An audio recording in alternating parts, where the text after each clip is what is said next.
Welcome to A Course in Miracles, Living the Love, Walking the Talk with Reverend Jennifer Hadley. Hi there, everybody. It's Reverend Jennifer Hadley, and we're back for another episode of Walking the Talk, truly living A Course in Miracles. And this is our third episode, and I wanted to share with you a little bit about me because folks are getting to know me.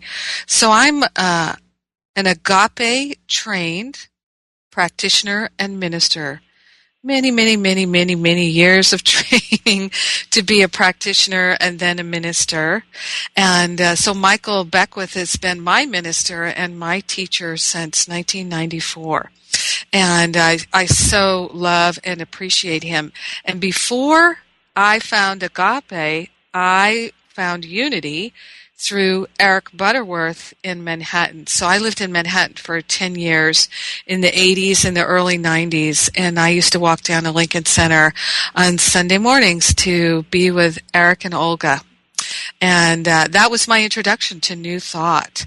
And before I moved to Los Angeles and found Agape, which I did to go to film school, because I'm really a storyteller, and before I left to go to Los Angeles and go to USC Film School, my mom said, well, what are you going to do if that doesn't work out? And I said, I'm going to go to Unity Village and study to be a minister.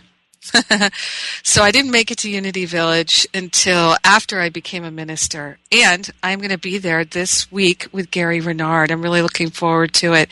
So we're doing a Living a Course in Miracles retreat there. Thursday, we have a one-day intensive for leaders. And to me, if you are someone who's in a family, you have friends, you're in a community, you're a life coach, you're a parent, you're a mom, you're a dad, you're a teacher. If you're in any of these walks, then you're a spiritual leader. You really are. And that's what this show is all about. That's what everything I offer is all about. It's about stepping up to being a leader. So the first person and the only person I'm really a leader of is me. So I've actually taken responsibility for my life, which I didn't do I was a full-grown adult for decades before I finally said, okay, I'm going to take full responsibility for my life and stop blaming others for how I feel and what happens to me.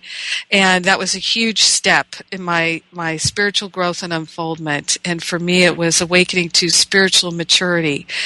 And spiritual maturity, spiritual sovereignty is something that we can't really have until we're willing to take full responsibility. And oftentimes we won't do that until we develop trust in God.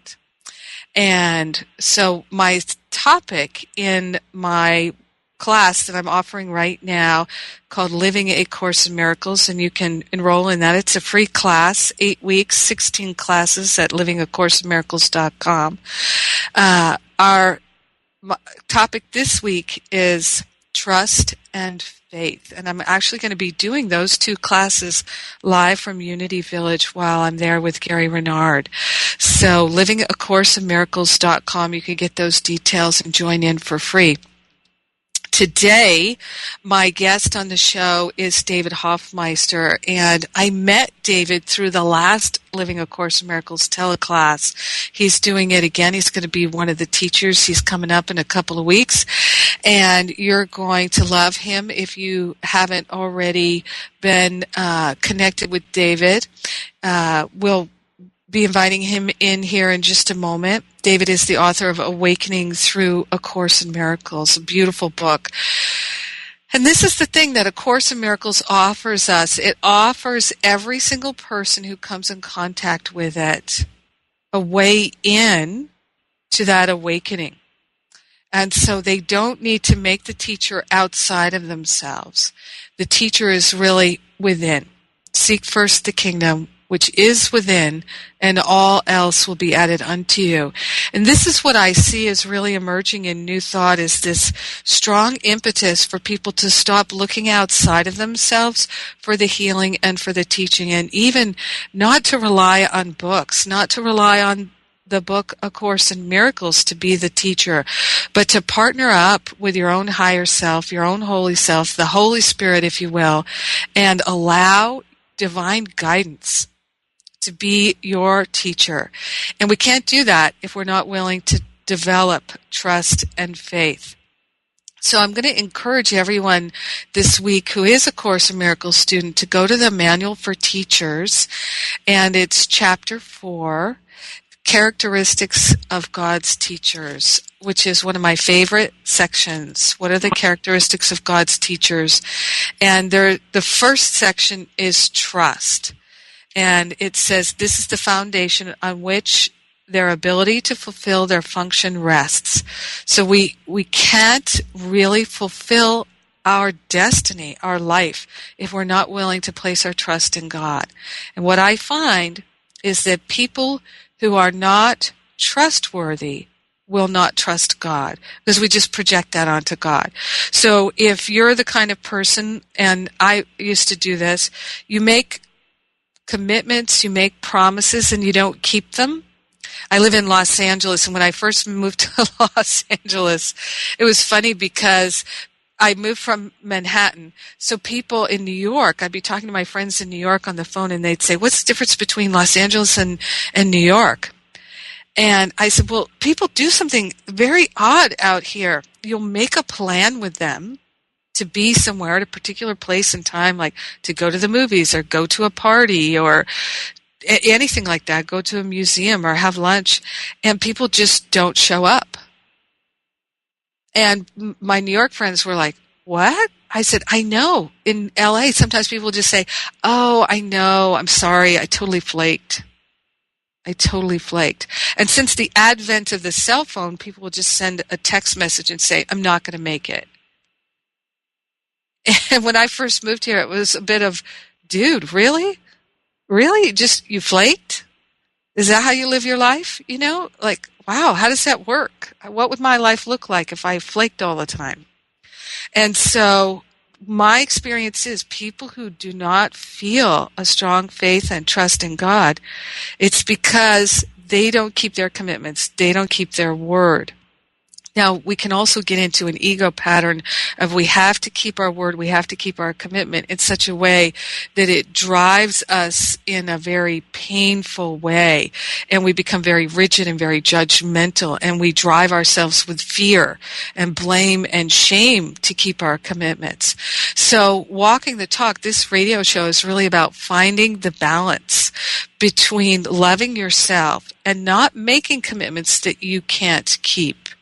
And this is something where I learned, if I say, or if I hear someone say to me, oh, I'm going to try and be there, that's a signal that lets me know they are not going to be there.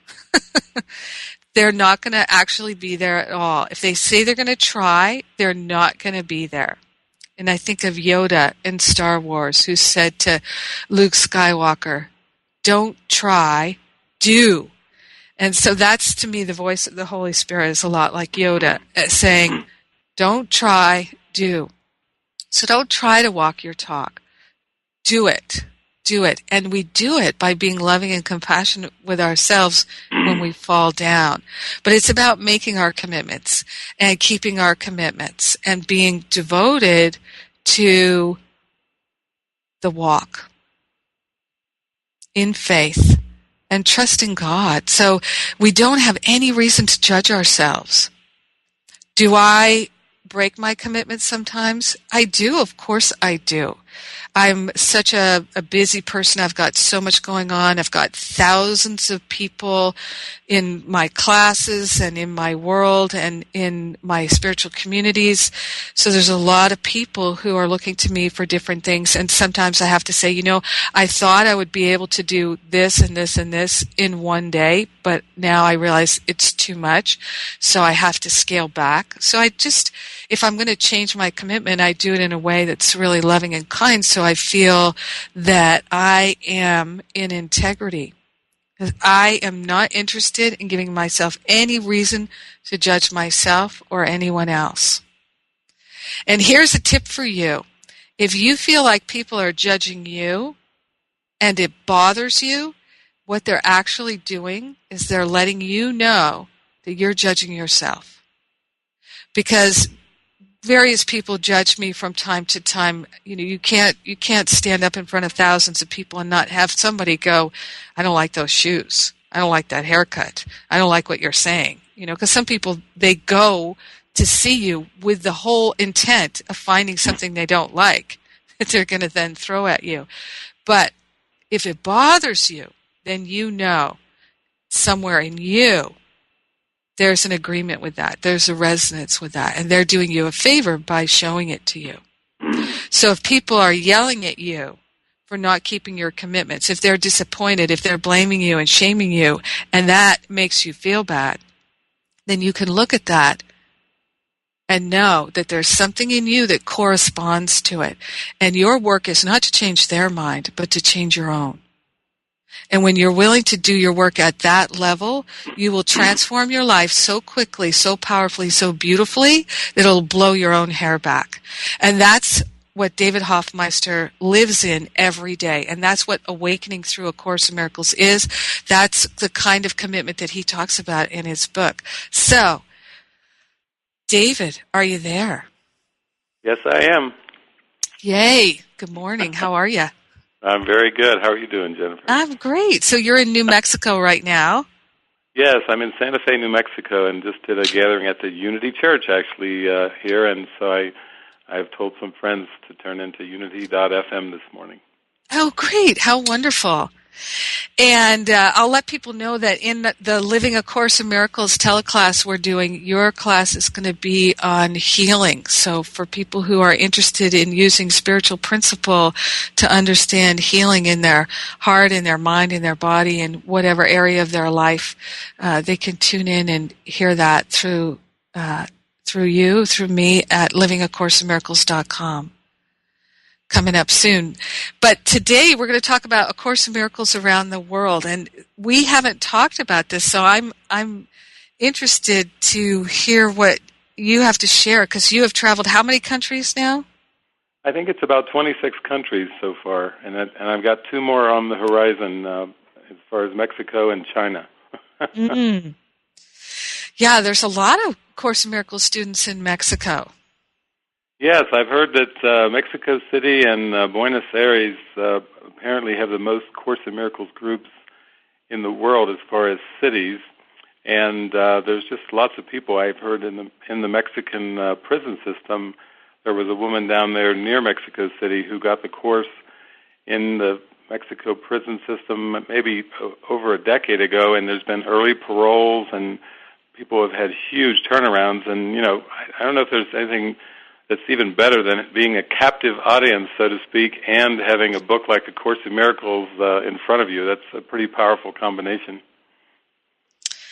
Wow, that sounds so fantastic. You and I have talked about, I have this strong intention that at some point I'd like to do some forgiveness work in the prisons, but I didn't even think about teaching A Course in Miracles there.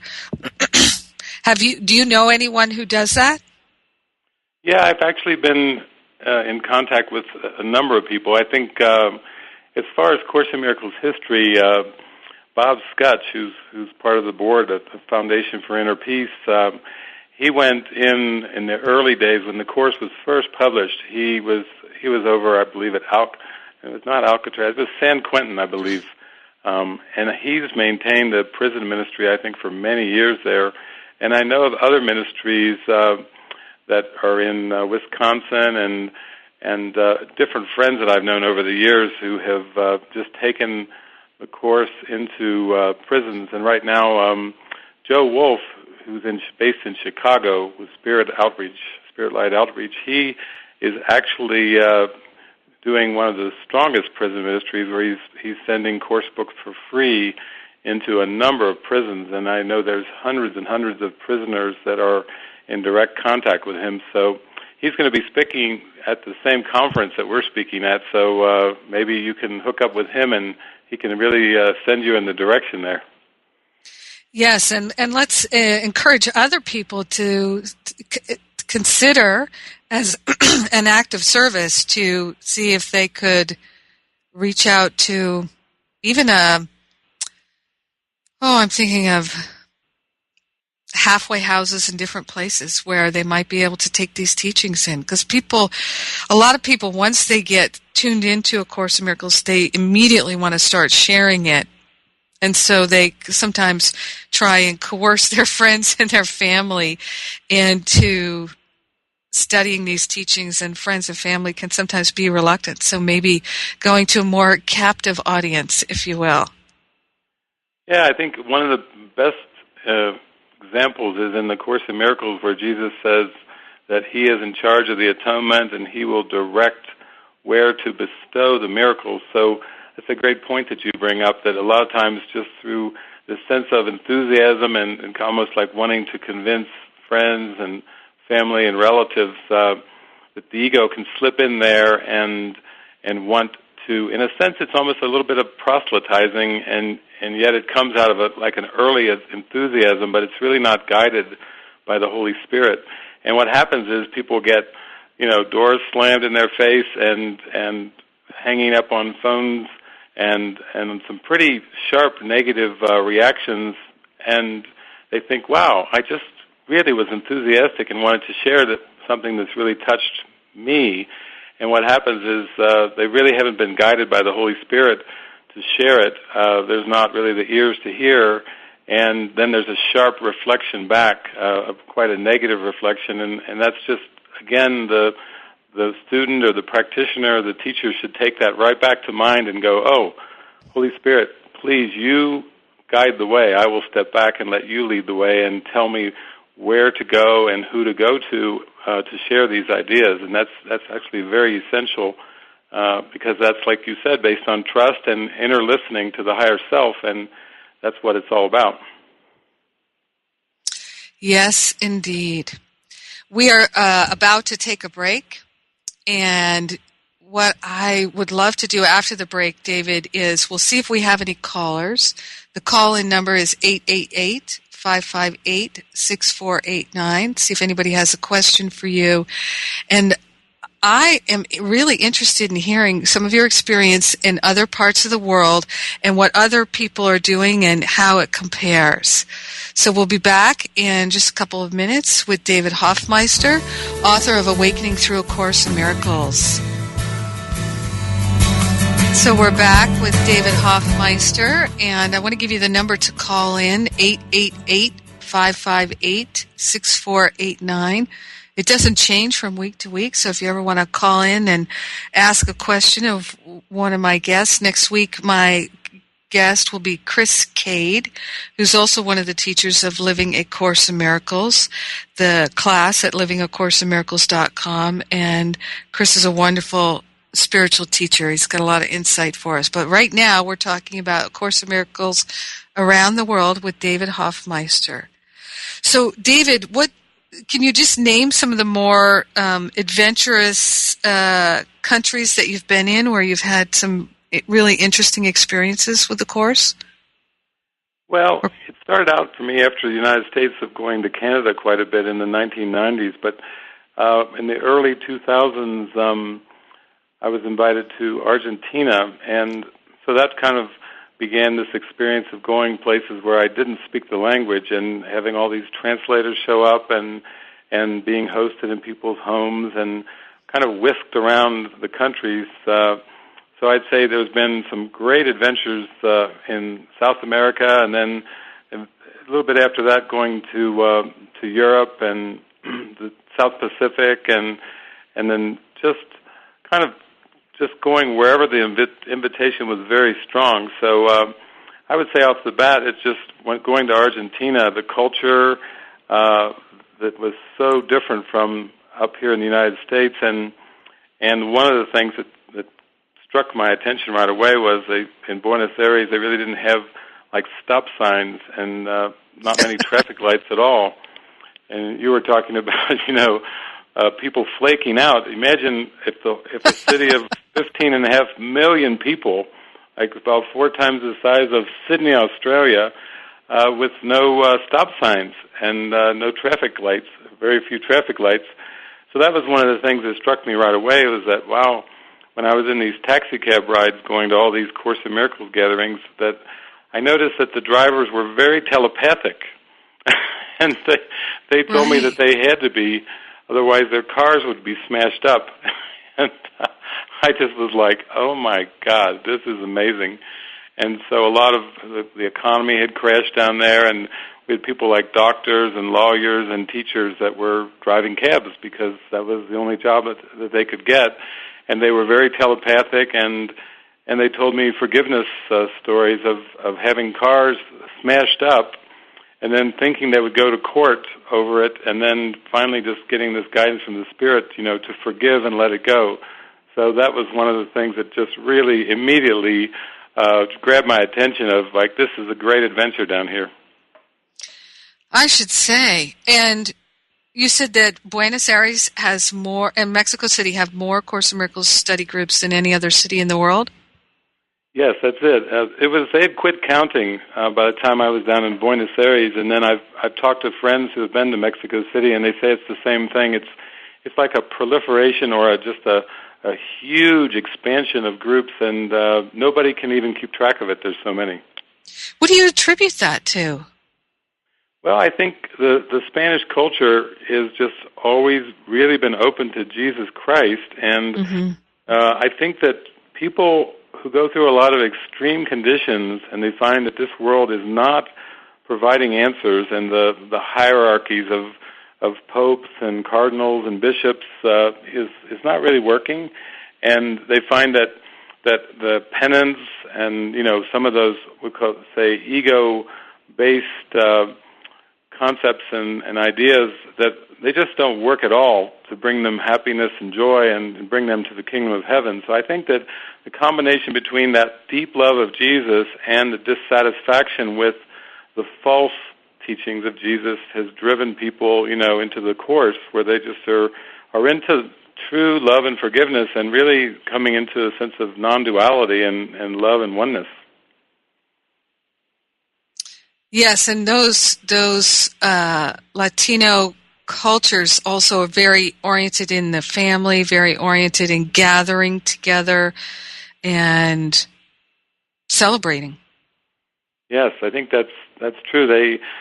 It's almost like A Course in Miracles, even though it's talked about as a self-study book, that they actually take great advantage of the Course groups and Course gatherings, and they pour their hearts out and really get into that transparency and exposure and disclosure that we know is so essential for healing.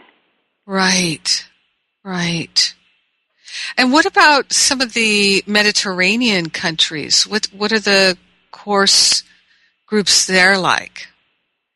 Well, it's interesting. I've done some gatherings like in the south of France, and they were quite open. I found that when I spoke and just let it pour through for a number of hours, that they actually just cheered at the end, like they were so ready for this message. Maybe it was, from the centuries of Catholicism and some other expressions of Christianity that again were not satisfying. So I would say that some of the Mediterranean countries, Spain, I've been there a number of times, in Madrid and in the mountains outside of Madrid, and Mallorca, an island off the coast of eastern Spain. And they were very, very open and receptive, and so open that I did a 4-week retreat and a 6-week retreat, which is very unusual for me, and it worked out perfect. But again, they're kind of burned out in Europe in general over the, we'll say, misuse and abuse of the Christian teachings. Mm-hmm. They feel like a lot of people have turned away from the church and moved more towards atheism, actually, because there's been like a huge revolt against organized religion, and people have left the churches in droves. So there's pockets of people that are just really thirsty for a deeper experience that they were going for before but never found. So I find there's quite a strong receptivity over there in those Mediterranean countries. Yeah, I can imagine. And do they what Do they study it in their native tongue or both, or English and? Yeah, I would say there are quite a few English-speaking people in most of the European countries that I have visited, although it took a long time to get the translation into French because there was lots of difficulties of for example, they have l'esprit. They have the same word for the spirit and the mind. And as you know from A Course in Miracles, Jesus is talking about the spirit, and then he's talking about the mind, the right mind, the wrong mind, the divine mind, the mind of God, the mind of Christ. You know, he's got all kinds of variations of use of mind, and they just have one word over there for all of them. So it took many, many years of a lot of work to try to come up with a good translation in French. But I would say there's German, there's Finland, all the Scandinavian countries have their own translations of the Course, and the Course in Spanish is really Rosa Maria Wynn was the translator, and she was guided to use, we'll say, Spain Spanish as opposed to like Latin America, like Mexico or Central America or South America Spanish, and each variation has their own dialect. Like we have different dialects here in the United States of Southern and New Englander and Northwestern and so forth. And so it's, you have those language, little idiosyncrasies that enter into the picture. Yeah, it's interesting because I was talking about this in my Sunday service, how, speaking about the Bible, for instance, when I was in ministerial school, I'm not a Bible scholar, and I was never raised as a Christian, so I never started going to church until I started going to Unity services with Eric Butterworth in Manhattan, and but in ministerial school, Rocco Errico, who is a Bible scholar out of Atlanta, he used to be in L.A., was one of my teachers, and he taught us that, for instance, Jesus spoke in the language of Aramaic, the language of the people, but the scholars wrote it down in Hebrew, and then it got translated into Greek and to Latin, and then, of course, into German and English, and so all these different interpretations, and of course each interpreter having someone with a political agenda standing over them, and Hebrew being a language that has no punctuation. So all of these translations can get quite complicated, and that's why we have to rely on our divinity to hear what's true. Yeah, you make a very good point that as I've gone to other countries, for example, I have friends in Argentina who study the book in English, which is the original language in which it was given to Helen Schuckman, and also in Spanish. And they'll go back and forth between the translations and really look for places where perhaps a better word would come in, and from what I understand, the Spanish version is going through a revision with Rosa Maria Wynn through feedback that she's been receiving. But I always tell people the same thing you've said, is that ultimately we have to rely on the higher self, on the Holy Spirit, to really interpret it for us. And really that's the one thing you can say about the Course, is really the Holy Spirit and Jesus are the ones that have the experience of what the Course is pointing towards. So obviously they're the ones that are the best guides to coming to that experience and that meaning and understanding at which the Course aims. Yes. And so here's a question for you. I'm really interested in going to Ireland and to the UK, partly because I'm of Irish and English heritage, and I have not yet been to Ireland, though I've been to England a few times. And I haven't been as a teacher, so I've been as a tourist.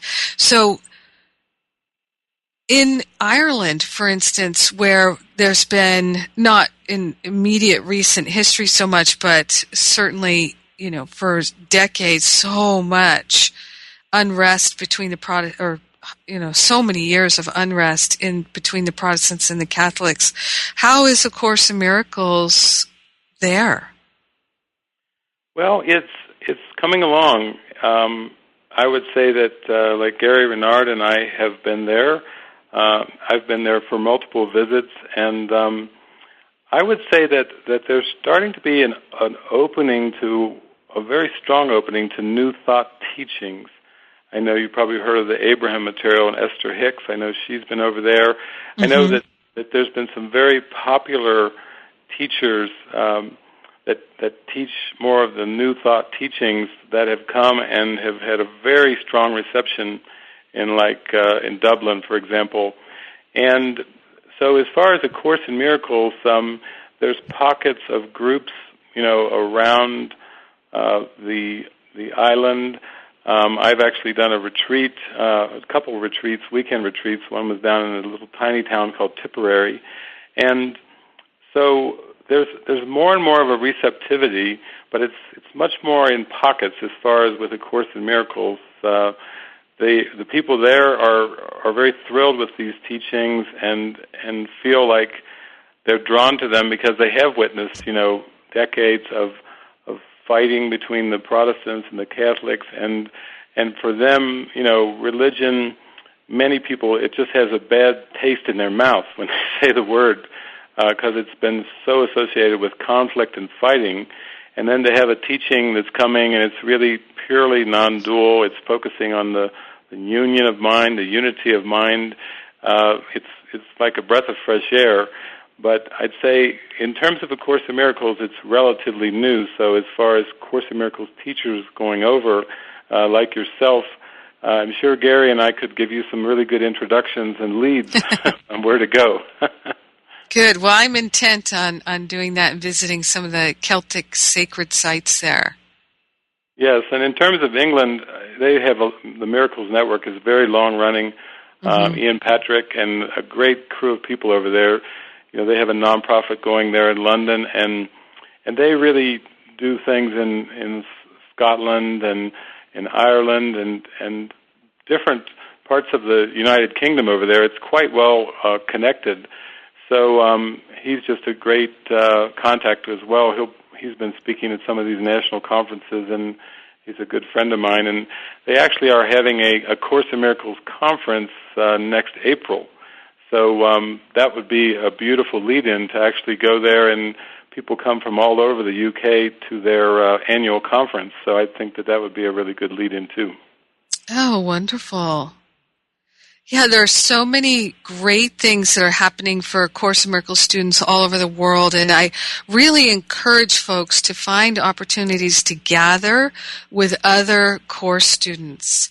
And sometimes, it can be really challenging in the small groups to study the Course. I know in the Living A Course in Miracles class we did before, Paul Farini was sharing some of the challenges that he had 25, 30 years ago in Course in Miracles groups, and Gary has written about that in Disappearance of the Universe, because it's like any kind of relationship where you're with people for the purpose of spiritual healing and growth.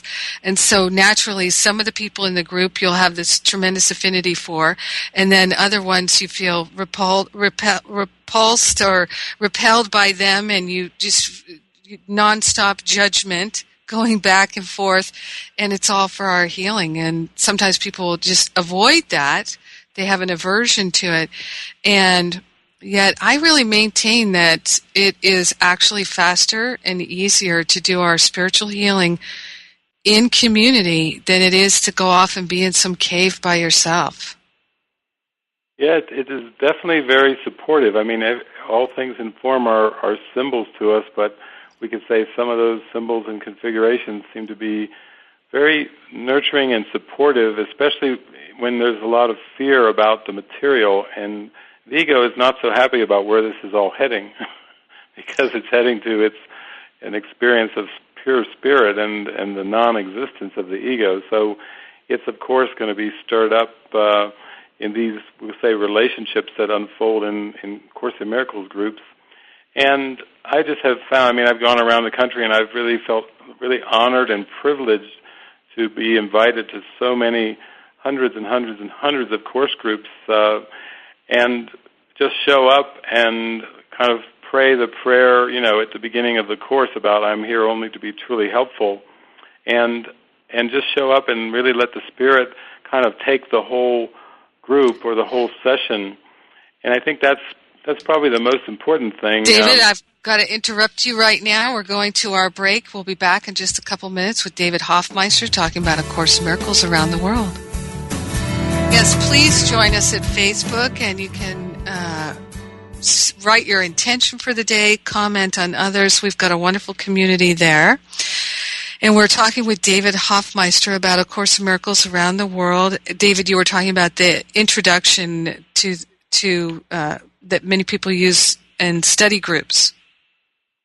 Yes, it's a thing where people get in there, and if you have that prayer and intention and purpose out front, it seems to make it a very meaningful experience. And like anything else, if you go there and the ego wants to fall into rituals and ways of kind of avoiding those deep connections, then the ego will try to diffuse the whole experience. And so it's always important to have the purpose out front.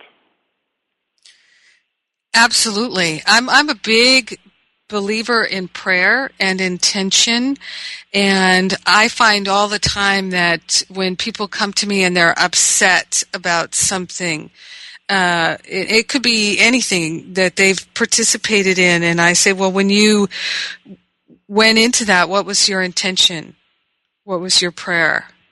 And very often people say, oh, gosh, I didn't have one, And when I call it partnering up, when we partner up with the divine, with a holy intention, with holy clarity, then throughout our experience, we're inviting in that divine insight and guidance so that we're not trying to just operate on our own, separate, figuring things out, and we can literally hear the divine guidance so much more clearly. True. It's really so important. Yeah, I take prayer into everything, and I teach classes in prayer from time to time, and I don't know if you know this about me, David, but I record a prayer every day. I call it my power prayer for today, and I send out a link to it by email, and I also offer that phone number to people so people can get all that information and sign up for the daily prayer email. I call it my spiritual espresso email, and it's like a shot of spiritual espresso. Yeah, beautiful reminders. Beautiful. You can sign up for that at jenniferhadley.com if for anyone who's listening that finds they're interested in that level of spiritual support daily. Beautiful. So we've got a few minutes left here. What other countries can you tell us some interesting experiences you've had? Well, what about Africa? I have been in contact with people in Cape Town and Johannesburg, Africa, and interestingly enough, there is quite a lot of Course in Miracles activity going down there in South Africa, but it's, as far as world trips and tours, it's not really on the way to any place. Unless you're going down to Antarctica or something, and so I've had some wonderful contacts, and it's kind of on my list of planning to go down there at some point. China is coming up, and that will be very interesting because there is quite a bit of censorship, and they don't even call them Course in Miracles groups. I believe they call them X groups over there or something like that. Huh. It's very much of an underground, but it's very strong. I find there's a lot of people around the country practicing A Course in Miracles and taking the teachings very, very deeply, and we know China has a deep tradition of spirituality. They don't really have like the Judeo-Christian theologies and teachings, but they're very open to self-realization and enlightenment and deep teachings on that. So they seem to be taking to the teachings of the Course very well, with Mandarin Chinese being the main language that the Course was translated into. I'd say I think Australia, I've been down there 6 consecutive years because the invitation has been so strong, and there's a lot of teachers that around the Course and around the self-realization and enlightenment that have passed through right along the east coast of Australia. And I find Australia is kind of known as like the rebel colony from Great Britain down there, but that actually serves as well, because people oftentimes who don't conform and who have a strong rebel tendency, actually the Spirit can pull that around and say, let's start questioning the status quo of the ego, and let's go down and get to the underpinnings here. And there's just a great openness and friendliness down in Australia, New Zealand, and people are very deeply authentic and facing the fears as they're coming up and really willing to turn them over to the Holy Spirit. So it's been just great experiences there. And in North America, all around the United States and Canada, I mean, I've just done some recent gatherings up in Western Canada and Vancouver Island, and there's a great opening, little pockets here and there, but particularly that little island, Vancouver Island, I've really enjoyed quite a few visits up there. And I just go where there's a strong invitation, because it's just for one's own mind, and we're not really actually trying to spread the Course. It's more just open up and clear away the obstacles and just shine the light and just go where there's a strong invitation. Well, that's the thing to me. Some Course students really get hung up on trying to convince other people to see the illusion, the dreamlike nature and separation, and it feels to me sometimes like they have an ego attachment to convincing other people versus just walking the talk, being the peace, being the love, being the joy.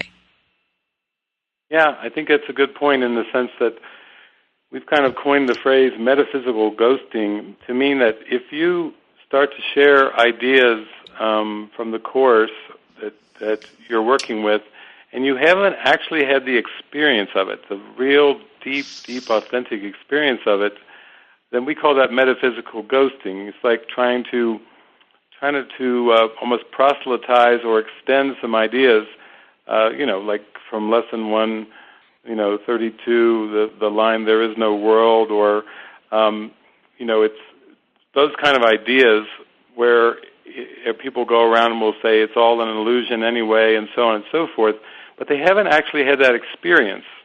Mm-hmm. And then it's interesting that someone like Jesus Christ, for example, who actually has that experience, he didn't go around saying those things even.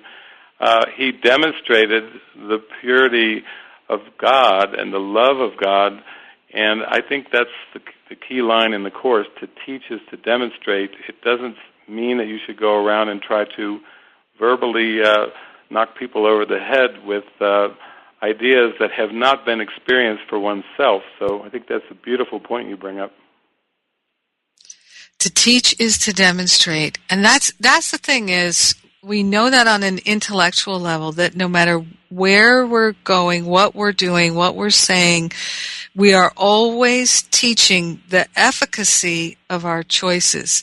So if we're encouraging people, inviting them or coercing them to study A Course in Miracles or to join with us in our study of A Course in Miracles, but we're demonstrating manipulation and judgment, then we're going to be teaching the efficacy of that no matter what.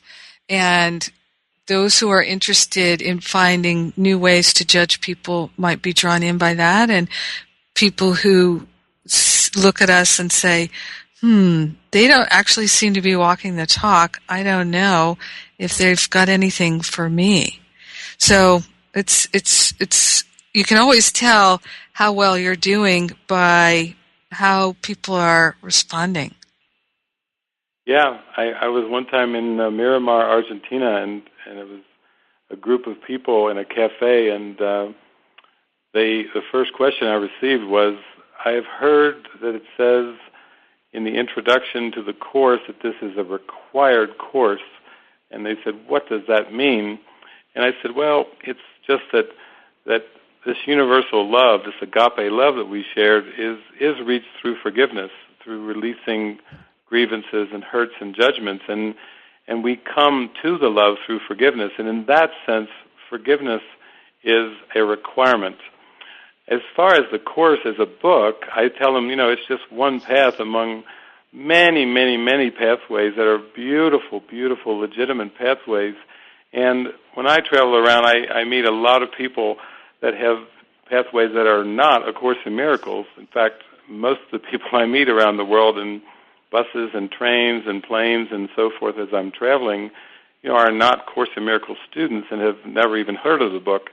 So I think that's really important in the sense that I just rejoice with them in our oneness, and whether they believe in God or not, whether they call themselves atheists or agnostics or believers or non-believers or whatever, it's my task, my calling really to just shine the light and to love everyone that I meet, and so that makes it real simple.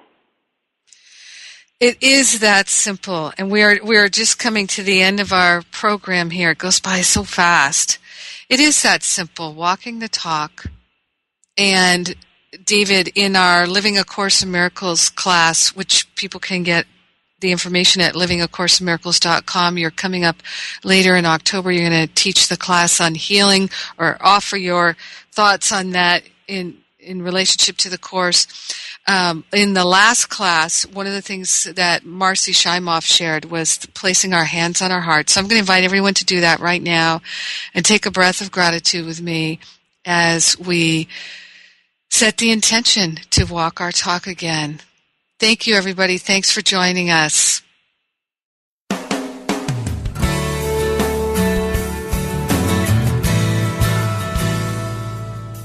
Thank you for tuning in to A Course in Miracles, Living the Love, Walking the Talk, with Reverend Jennifer Hadley. Join us every Tuesday morning at 10 a.m. Central for more tools and insights into how to express your beliefs from moment to moment, every day, in every way. A Course in Miracles, Living the Love, Walking the Talk, only on Unity Online Radio, the voice of an awakening world. This program is brought to you in part by JenniferHadley.com, a global resource providing tools, insight, and support for those seeking to live A Course in Miracles every day in every way. Online at www.jenniferhadley.com. While there, we invite you to visit Jennifer's blog, where you can join with the community of like-minded people who have become Jennifer's prayer partners through her daily power prayer. Like them, you can enjoy this extra support as you come to walk your talk and live A Course in Miracles every day in every way.